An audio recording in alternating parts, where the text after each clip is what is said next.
Hello, welcome to Juniper Level Botanic Garden, home of Plant Delight's Nursery. I want to just highlight some of the choice plants that are in the auction this week, Thursday and Friday. We have a big selection of agaves, many of which have not been offered before, and a number of mangaves. This is one that I really love. It's just really beautifully marked, and it gets big and bold, and the leaves are very handsome. This is agave hybrid of Proto-America, Funky Monkey, real beauty. And then if you want something a little bit smaller, there's this selection of agave lophantha called Candida. Candida meaning white. It's not quite white, but very pale yellow. And if you want to avoid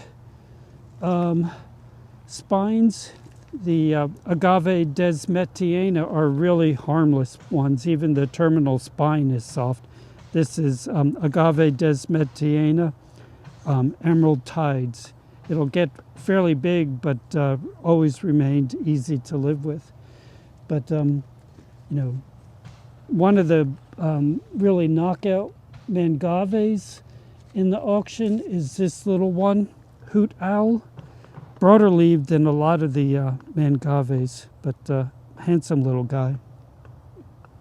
And trying to pass itself off as an agave, but not an agave at all, is one of the few bromeliads that is winter hardy for us. This is Dicea, named for somebody with the family name of Dyke.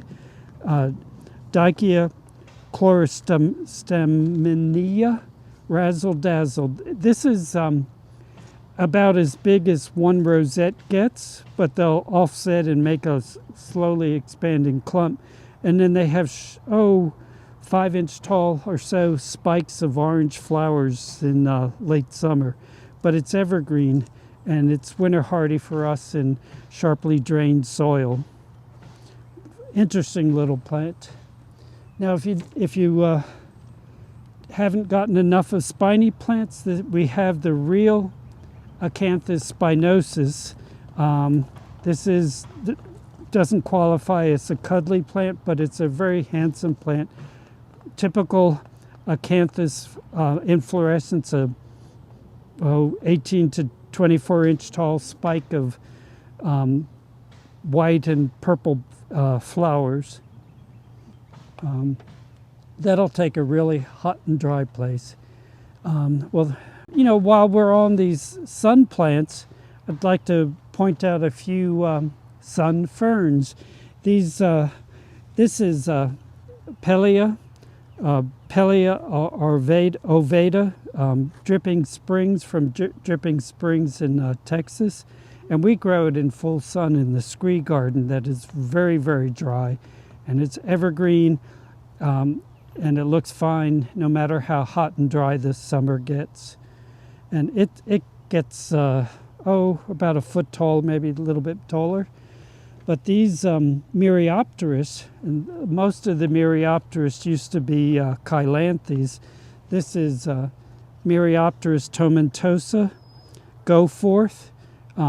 It's basically full size here, other than, again, the clump will get very slowly will get wider, not whiter, and really handsome little Myriopteris alabamensis, the cultivar Lil Texas. But again, it's about full size, but beautiful things that'll thrive in full sun.